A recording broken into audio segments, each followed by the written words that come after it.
Wanda Nielsen is granted use of the house until the children graduate from high school, with Mr. Nielsen continuing mortgage and utility payments.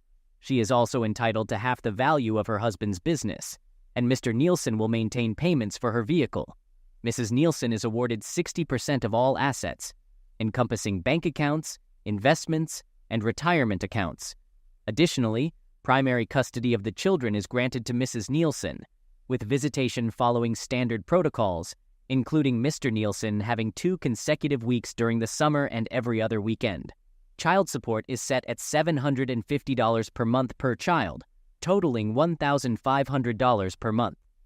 Considering Mrs. Nielsen's absence from the workforce for the last 5 years, maintenance of $2,000 per month is added. The divorce will be finalized in 90 days unless Mr. Nielsen revokes the petition. Concluding the proceedings, Judge Marie Matthews banged her gavel. As she began to rise, I uttered the single word that would lead to changes dominating the next several months of my life. I responded to her challenge, stating that I wasn't sure what was difficult to understand. I offered to provide a definition if the word was challenging for her. Judge Matthews froze mid-motion, her head swiveling so fast that it seemed her neck might snap off. A look of disbelief adorned her face, as if she couldn't fathom someone stating that word in her presence. Slowly, she returned to her chair. As she moved, her features shifted from shock to abject fury. Once she regained her former position, the frosty glare she directed at me could easily have frozen water on the surface of the sun. To say she was angry would be an understatement. She declared that she wasn't stupid and knew what was about to happen. She didn't care. The next few minutes were planned, and she gave me 1 minute to apologize or she would cite me for contempt of court. I spoke, saying that at least she would have made one correct ruling that day. I expressed having nothing but contempt for the situation. My lawyer harshly whispered in my ear, fumbling through his briefcase, possibly searching for something to silence me. In response, she sneered, striking her gavel again, and threatened to see how much contempt I would have after 30 days in jail. I retorted by suggesting 60 days and wondered if she cared to try for more. Expressing my belief that if she got laid occasionally, she might not be such a difficult person, I extended my right hand with the middle finger up. While mimicking the gesture with my left hand, I suggested she could ride them to a climax, perhaps making her less of the person she appeared to be. In my view, she was in more dire need of a change than any woman in history. Holy. I reflected on the situation, thinking that someone might have dialed emergency around that time. I considered 2 possibilities. Either she was on the verge of a stroke, or her head was going to explode. Surprisingly, the smoke coming out of her ears wasn't visible. I didn't think it was possible for someone's face to turn that shade of red. After my outburst, she was clearly upset, and she sentenced me to 90 days. Her voice sounded satanic, and the bailiffs took hold of me. My lawyer had a woeful look on his face, and the courtroom was shocked when I couldn't hold in my laughter. This probably explained the visits by psychologists I had in lockup over the next couple of weeks. The letter from my lawyer's law firm the next day stating they were dropping me as a client was not a surprise. So you're probably wondering what all that was about. Perhaps a little background is in order. My name is Michael Nielsen, and I'm currently 31 years old. I was born to a very nice middle-class couple in the heartland of America. I was raised on traditional values where there was a strong sense of right and wrong. You respected those that deserved respect, and you didn't cheat when you gave your word. It meant something. The ethos I grew up with was to work hard, be generous with what you have, and live up to your values. Do unto others as you would have them do unto you. Of course, most people never think about the flip side to that. Do unto others as they have done unto you. The Christian thing to do is to turn the other cheek, but unfortunately, I have never been good at that. I've always had what has been described as an extreme stubborn streak, combined with my sense of justice. Well, it sometimes got kind of ugly when I made up my mind that someone had done me wrong and set a course of action to deal with it. Nothing could dissuade me from my path. There was one time in high school when I was going out with Cheryl Haskins. We had been dating for a couple of months by this time, and we had an argument about something, leading to our breakup. I put that in quotes because it was kind of understood that it was only temporary, and we would apologize to each other a couple of days later and get back together. It wasn't the first time that it happened. We would just use the weekend to cool off and make up on Monday. Unfortunately, I happened to be walking past the theater on Saturday evening and saw my cousin Harold escorting Cheryl into the theater. Two things here. Harold and I were more like brothers than cousins. We were the same age and had been practically inseparable for as long as I can remember. His family lived on the same block as me, and we grew up together. Second, I knew that he also liked Cheryl. He knew that we had broken up, but he also knew that we would probably get back together after the weekend. But we simply don't do that to each other. From that moment on, he was dead to me. When Cheryl tried to talk to me on Monday, I simply refused to acknowledge her presence. At church on Sunday, Harold came up to me and tried to talk. I stared at him without saying a word. When he finished talking, I turned around and walked away. His family came over for Sunday dinner. I ignored him. He tried to play video games with me. I stopped playing and went to my room. Our parents tried several times to get me to talk to him, but I refused every time. Even a year later, after I actually took his girlfriend from him, I still refused to have anything to do with him. Oh, I did smack him up when he confronted me about stealing his girlfriend. But that was it. He sent me a wedding invitation. Years later, I ignored it. When I married Wanda, every member of my extended family got an invitation except him. Okay, so I'm a bit of an idiot and hold a grudge. The thing is, when someone wrongs me, I don't forgive unless it was an honest mistake. What Harold and Cheryl did was intentional. Right now, many of you think I'm an idiot. If that's the case, let me annoy you snowflakes a bit more. I firmly believe that you shouldn't do the crime if you can't do the time. If you are foolish and mess up, you should fully face the consequences of your actions. If you drive drunk and get caught, expect to lose your license for a while, pay higher insurance, and perform community service or whatever else is involved. If your job depends on you driving, you lose your job. I call that a foolish tax. If a girl chooses to engage without protection and ends up pregnant at 18 years old, her foolish tax is being called mommy for the next 18 years. If a guy chooses to bump bellies with his prom date and impregnates her, he should be required to step up and take care of the kid he was half responsible for. Choices have consequences. It's called personal responsibility. I refuse to have to pay for someone else's idiocy. So I worked hard through high school and got pretty good grades. I earned some nice scholarships and went to college. I did well with the ladies and still kept my grades up. I was always on the better-looking side and I worked to maintain my health. Yeah, I had gotten into more than my fair share of fights in high school because of my personal beliefs. I won more than I lost. Still, I was in good physical shape, and it seemed that the women found me attractive enough. I graduated with an economics degree and an accounting minor. I went on to get my MBA, then got a decent job at a large company making really good money. Being single with not a lot of bills to pay, I began playing the stock market. I found I kind of had a knack for that and made out rather well. I had been working for a few months when I met Wanda at a party. We hit it off well and I asked her out on a date. She accepted and it went from there. I have to say she was beautiful. I kind of laugh at that. Seriously, how many guys ever say that their girlfriend is ugly? Sure, she may be unattractive to someone else, but to them, she is beautiful anyway. I can say that Wanda is beautiful because she always attracts stares whenever we are out, and every one of my friends has commented on how they will try to move in if we ever break up. Even some of my lesbian friends have commented on trying to turn her if she becomes available. I eventually asked. She accepted and we got married. I should probably mention that Wanda did go to college. I like to joke that she went for her Mrs. degree. She didn't get that. But she did graduate with a degree in art history, which qualified her for her job as a barista at Starbucks. For those who are confused, and Mrs. degree signifies a girl that goes to college to put off adulting for a few years and graduates with a husband to take care of them for the rest of their lives. Yes, I'm an arrogant idiot. Get lost. So we settled into marital bliss. She quit her job a week before the wedding and settled into becoming Susie Homemaker. Our bed life was great, and we bought a nice 3-bedroom house. I was doing well at my job as well as raking in some nice money playing the stock market. We weren't really living extravagantly, so we were able to set aside a considerable amount of cash. All my bonuses went into our investments, along with maxing out my Roth contributions. I aimed to retire before I turned 40 and savor life. Excelling in my profession, my employer rewarded me with substantial bonuses and promotions, putting me on the fast track up the corporate ladder.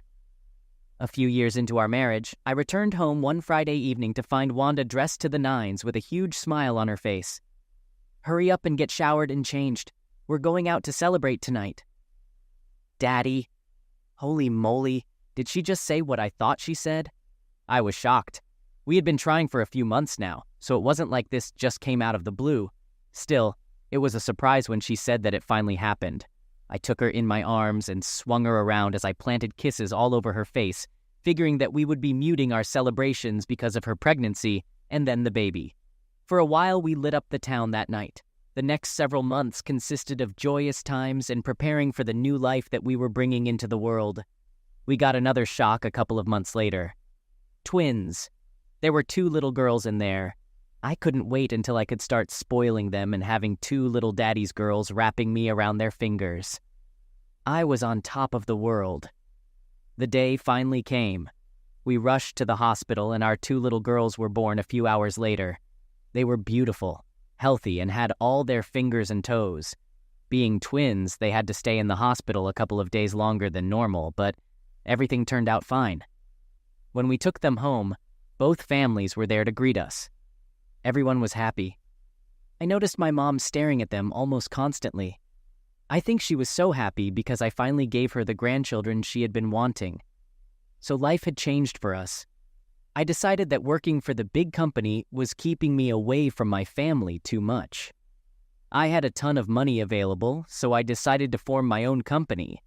I was doing pretty well investing and playing the market, so I decided to get the necessary licenses and open my own investment firm. I had already been helping a few of my friends and relatives, so I talked to them about becoming official clients. That started things moving. Once I opened, I had several former coworkers move their portfolios over to me as well. Within a year, I had a decent client list, and several of them were discussing with their friends about moving over to me as well. When you're on top of the world, the only direction you can go is down. It was the girls' second birthday party. We turned it into a full-on production. Sure, they would never remember it, but it was a celebration. They would be able to watch the videos when they were older and enjoy it. Then all the family from both sides was there. We were all having a phenomenal time until I was just about to come out of the bedroom after using the in-suite bathroom. The hall bathroom had been in use. Just before I was about to get to the door, I heard my mom talking to her sister in the hallway. She mentioned that she couldn't figure out where those blue eyes came from. Her sister, Mayan, suggested asking me about it.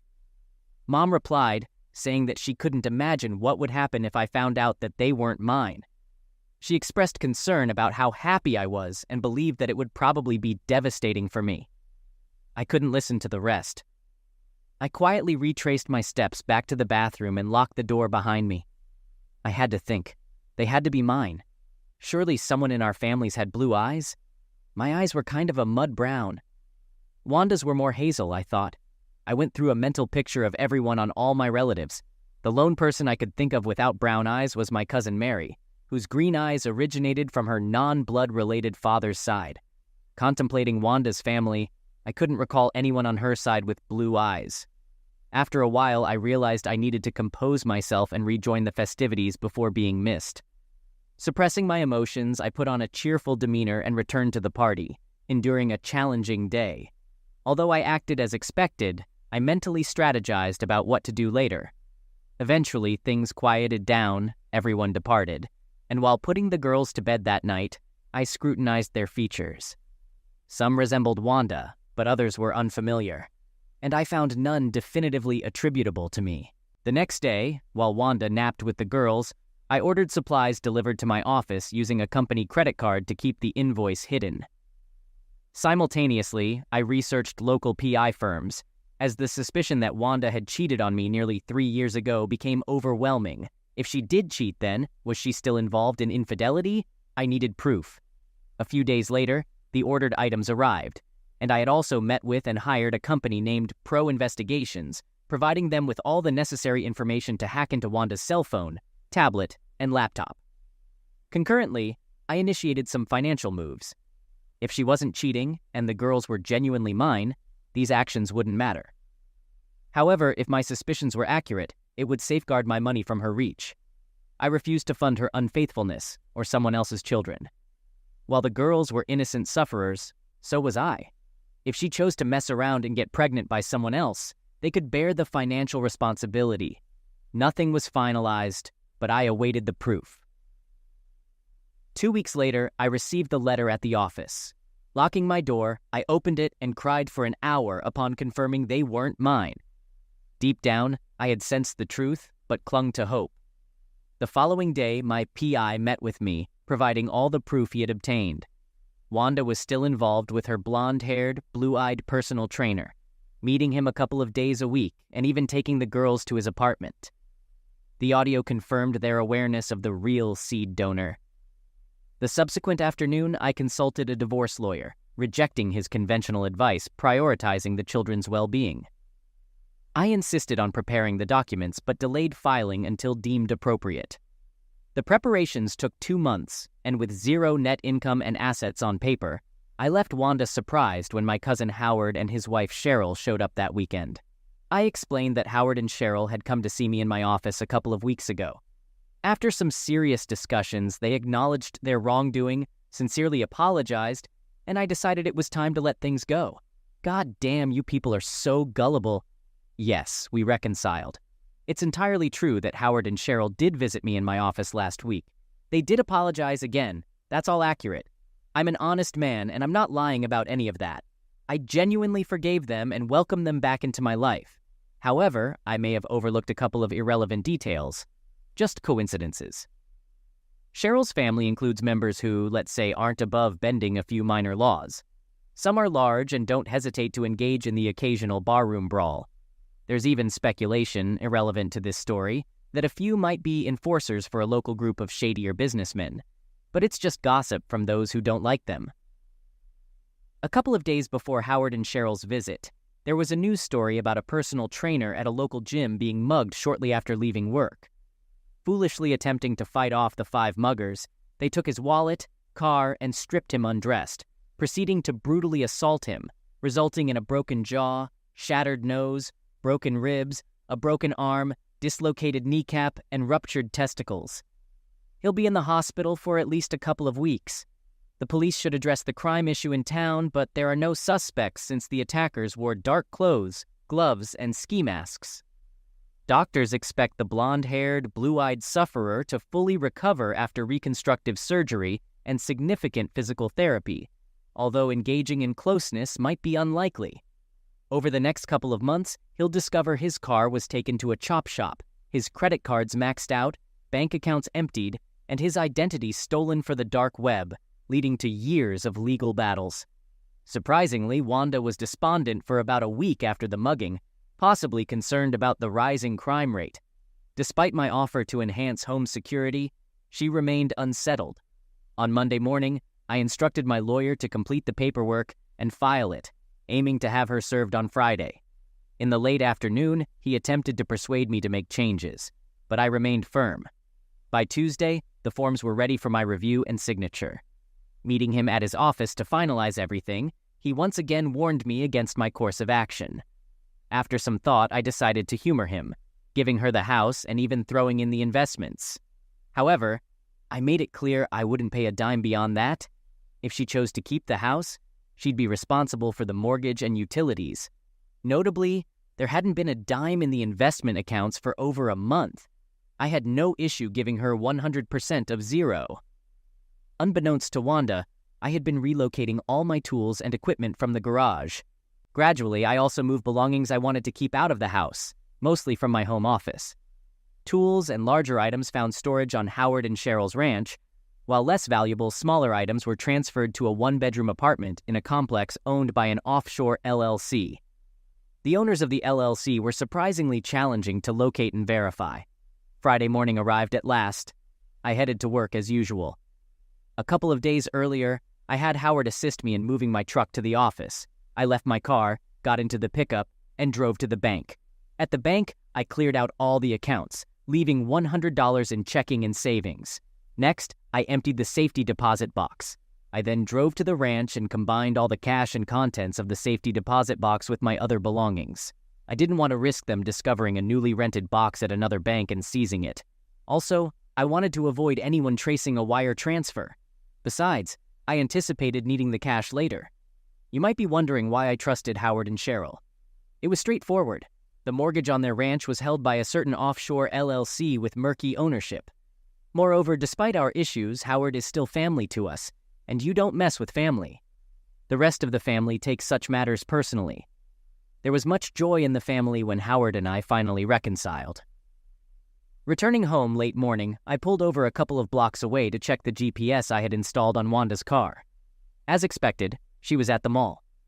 Rushing home, I parked in the driveway. Over the past few days, I had packed up the rest of my clothes and belongings and placed them in the garage. Tossing the few boxes in the truck, I went inside, grabbed the remaining clothes from the closet and dresser, not bothering to pack them, just grabbing them by the arm, load hangers and all. It took only a couple of trips to toss them all inside the cab of the truck. I didn't bother closing the garage or even the front door. My cell phone rang as I was leaving the house. It was Wanda. Presumably, her cards didn't work when she tried to check out. Glancing at the GPS signal moving in my direction, I laughed, tossed my phone onto the table, and walked out the door. Within minutes, I was several blocks away. Arriving at my new apartment, I transferred everything from my truck into the appropriate rooms. 3 beers later, everything was put away, and as I sat back in my recliner, my new cell phone rang. Only a couple of people had this number, and my soon-to-be ex-wife was not one of them. I answered the call, and the voice on the other end informed me that she had been served. They assured me that I would have the video shortly. I responded with a simple, "Okay, thank you," before disconnecting. True to their word, 15 minutes later, I received the video in my email. To say she was shocked would be an understatement. Unfortunately, the video only covered her being served until she dropped to the floor. The process server checked to ensure she wasn't injured and left. The video concluded. At that point, I would have liked to witness her reaction once she began reading the divorce petition, realizing I had DNA and video evidence of her infidelity. From that moment on, things moved at the speed of a glacier. I received several phone calls, a few from my old office, as she had called multiple times trying to reach me. Apparently, she didn't believe them when they informed her that I had resigned and hadn't worked there for the last 2 weeks. She even showed up in person, demanding to see me. But that didn't end well for her. It took the police being called to escort her off the property. Howard made a couple of calls. She began pressuring him to reach me, suspecting his sudden appearance was too coincidental with my abrupt divorce. Restraining orders for my former company and Howard were filed, compelling her to cease. 2 weeks later, my lawyer finally contacted her to find out who her lawyer was, but she hadn't hired one yet. First off, she was quickly running out of money. All she had was the cash in her purse and $200 I left in the bank accounts. She started leaning on her parents for support. I relaxed without starting any projects, planning to be unavailable for a while. That and the desire to avoid leaving anything she could take. Eventually, she got a lawyer, and meetings were scheduled. I declined to attend, giving my lawyer firm instructions. Not a single penny more. Tempers flared at those meetings, leading to arbitration, which I had to attend, but they didn't go well. During the proceedings, questions arose about the whereabouts of the money. Accusations were thrown, with her questioning, "Where's all the money, idiot? What money? All our money? We're flat broke. In fact, I'm living in the cheapest single-bedroom apartment I could find, chosen for affordability and my acquaintance with the owner. All investments, checking, and savings disappeared due to a disastrous investment, investing in a cheating wife." Well, that was true. I didn't know where all those offshore banks kept their cash. "We're giving her the house with her name as the only one on the title," my lawyer suggested. He could have been more forceful, but he sounded like someone observing a tornado-ravaged house, commenting that at least the rubble hadn't caught on fire. "The mortgage is maxed out, and I can't possibly afford the monthly payments." Wanda screamed, and it pretty much went downhill from there. Child support? Not my kids, not my problem. Spousal maintenance? Alimony for you Felicians out there. No job, no income, no way. She demands 70% of the liquid assets, but there are none. 50% of the business? Good luck. 150% of the retirement? Lost it all. Arbitration failed spectacularly. That brings us to our day in court facing the dishonorable Judge Marie Matthews. She was the most feminist, man-hating family court judge, harsher on men whose wives cheated. Yeah, I was screwed. Planning to criticize me for thinking I could convince them there was no money? You'd be wrong. Aware they could check accounts, I wasn't surprised when the judge used those numbers to calculate my liabilities. The thing is, they had no way to access it. I needed the time to transfer funds around through different banks and different accounts. I even went so far as to personally pull all the money out of one bank, then deposited parts of the withdrawal into several other accounts at separate banks. Of course, those accounts were in several different names. One of those rather shady businesses that Cheryl's family was involved with was a gag gift shop where you could buy fake IDs for entertainment purposes only. That was even printed on the ID cards. I possessed an ID claiming I was Jesus Christ, enhancing pranks when sufferers exclaimed, "Jesus Christ." I'd reveal my fake ID, costing about $1.50, skillfully crafted, with the only giveaway being the entertainment statement. For a higher fee, they'd omit the warning. I electronically transferred money to other accounts, potentially traceable but costly and time-consuming. Now, back in front of the man-hating judge, 60 days into my 90-day county jail stay, short-term sentences served in the county jail, not state prison.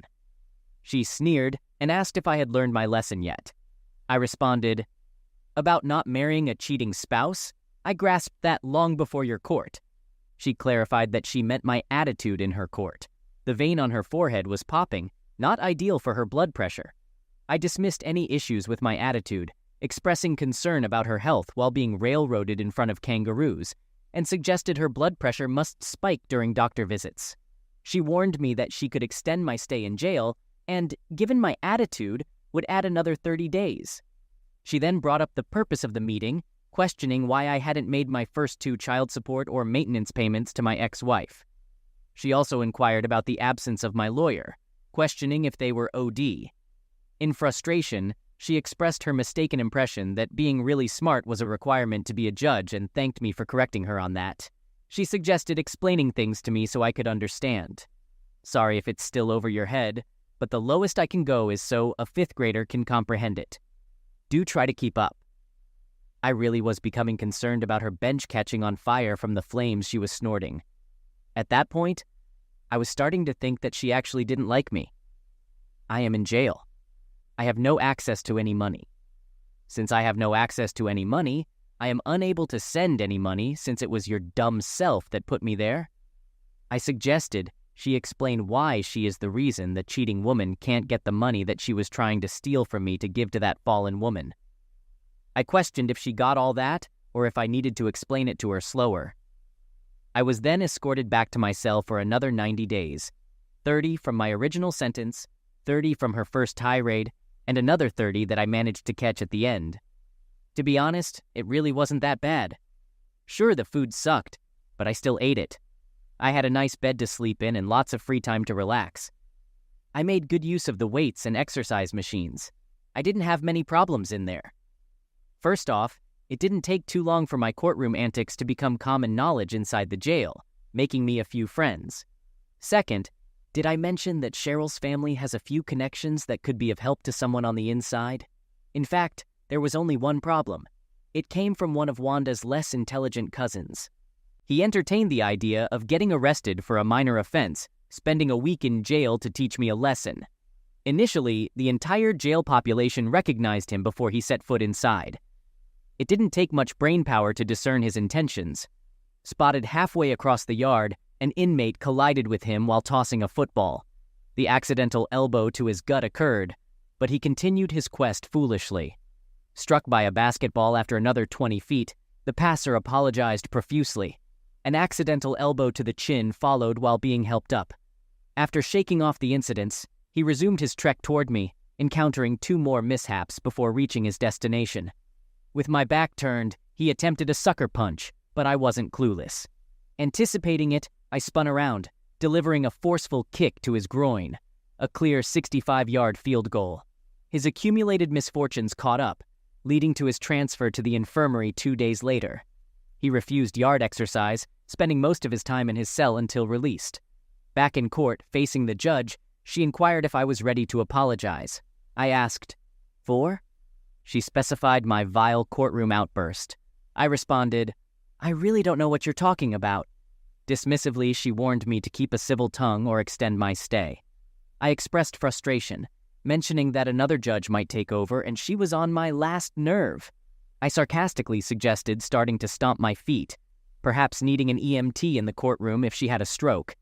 I pointed out that there was no child support, maintenance, mortgage, or utilities paid as ordered. I explained that I couldn't pay anything while jailed, couldn't work, and emphasized that the kids were not mine. I added that my ex-wife was a cheat and should pay for her own life, maybe charge for it. Addressing another issue, I stated that I had given her half the business and she should have plenty of money. Wanda's lawyer interjected, explaining that they had been unable to take possession of his client's part of the business. Mr. Nielsen had sold his company to an overseas entity about 2 months before filing for divorce, and they hadn't determined the actual owners to address the court order. Suddenly, an attractive woman approached, stating she represented the board of directors for the firm that purchased the business. She moved to dismiss the ruling giving Mrs. Nielsen any part of a business owned by her ex-husband. She argued that it was irregular to award ownership without the business's involvement. Since the purchase predated the divorce, this company had no bearing on the case. They rejected any claim of ownership by Mrs. Nielsen. Someone queried about the money from the sale. The young woman explained, "Regarding Winwanda, the transfer of ownership and payments were conducted overseas. I'm not privy to that information, but my understanding is that the money from the purchase never entered U.S. territory, making it not subject to U.S. laws. Any claim on that money needs addressing with your ex-husband, possibly in the country where the money is located." Wanda's lawyer asked, "What country is that?"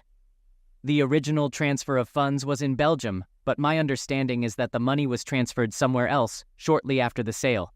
I have no idea where it was transferred to," the young woman replied. My ex's lawyer spoke up again, expressing desperation on behalf of my ex. The house was going into foreclosure as the mortgage hadn't been paid in 3 months, and the utilities were on the brink of being cut off. It was mentioned that my client's parents had assisted a bit initially, but it was becoming too much for them. Despite finding a job as a waitress at a local diner, the income wasn't sufficient to maintain the house. The judge addressed me, stating that I had 1 week to bring all the payments up to date. I responded sarcastically, suggesting bending over to pull cash out of my crack, which, unfortunately, didn't exist. I emphasized that I was physically unable to comply as I was in jail with no access to any money. I couldn't work due to my incarceration, and thus, I couldn't obtain any cash. I pointed out the misconception that I had money laying around in my cell and highlighted the lack of opportunity provided to fulfill the payment orders. I explained that I didn't have a lawyer, emphasizing that I was financially broke.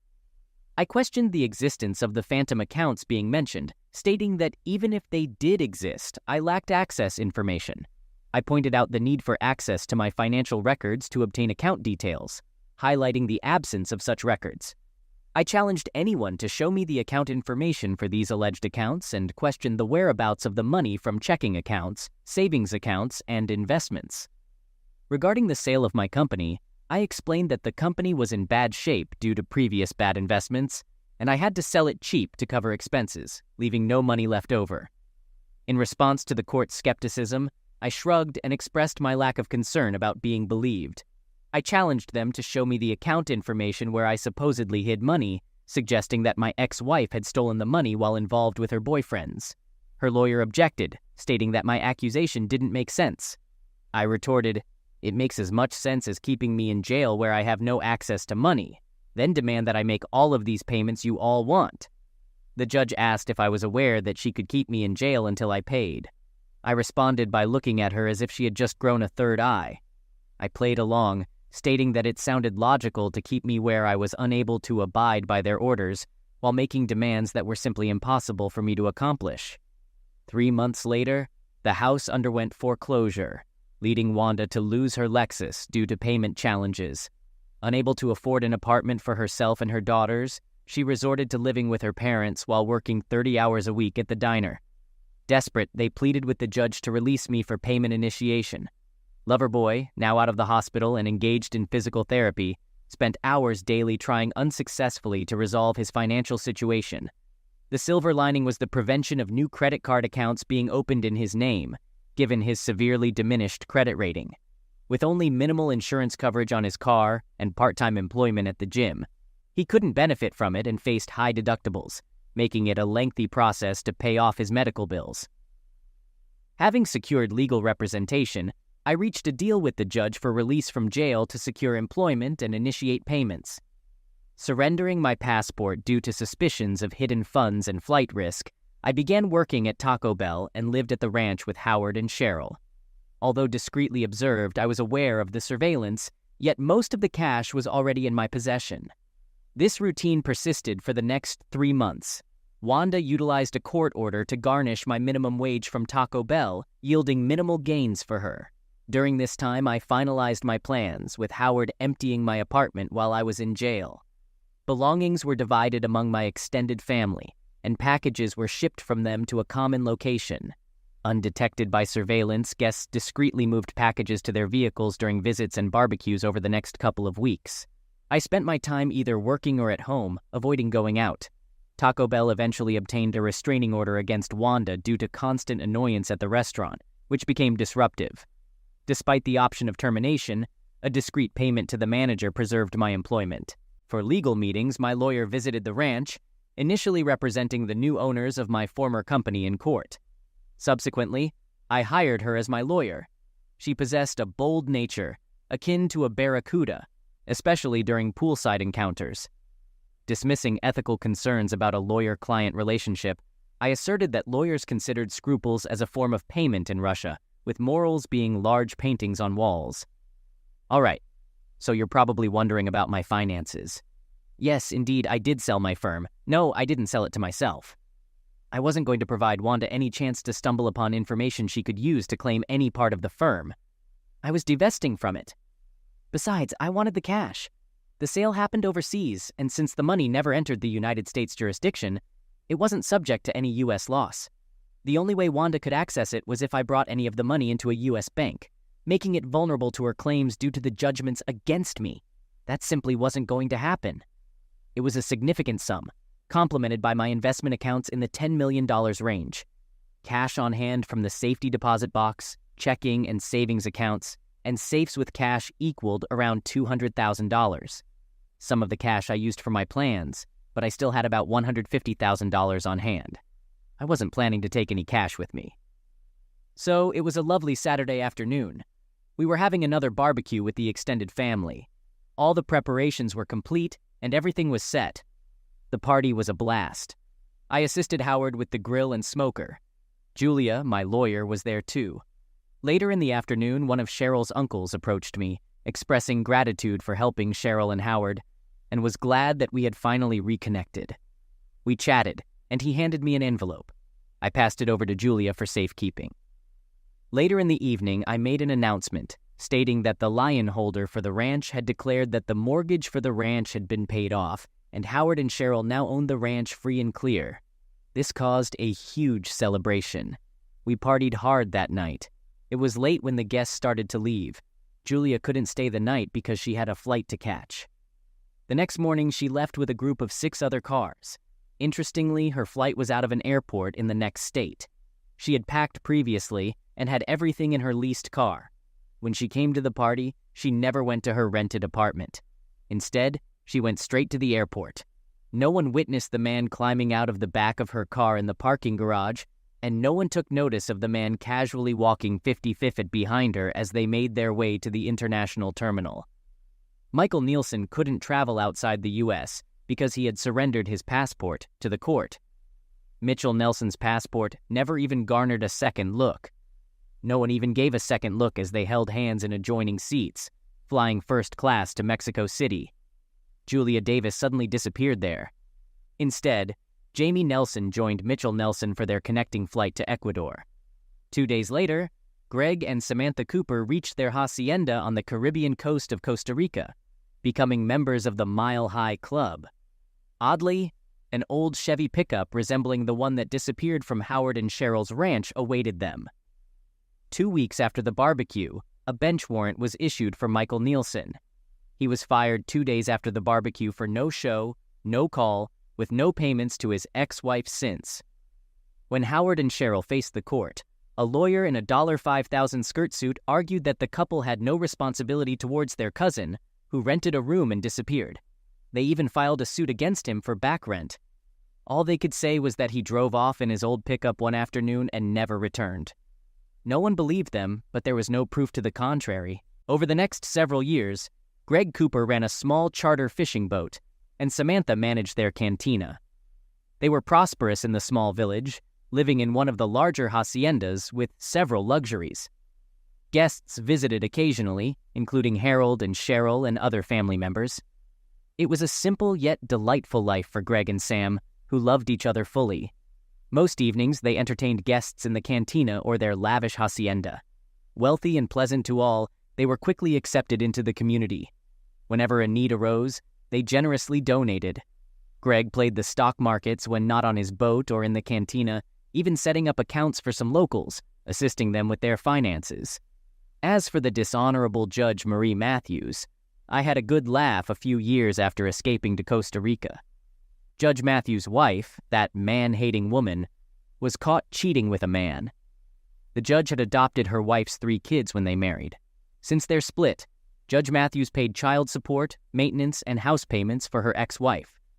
To add to the humiliation, her ex-wife swiftly moved her boyfriend in, publicly continuing their affair. Although not officially married, they acted like a typical couple.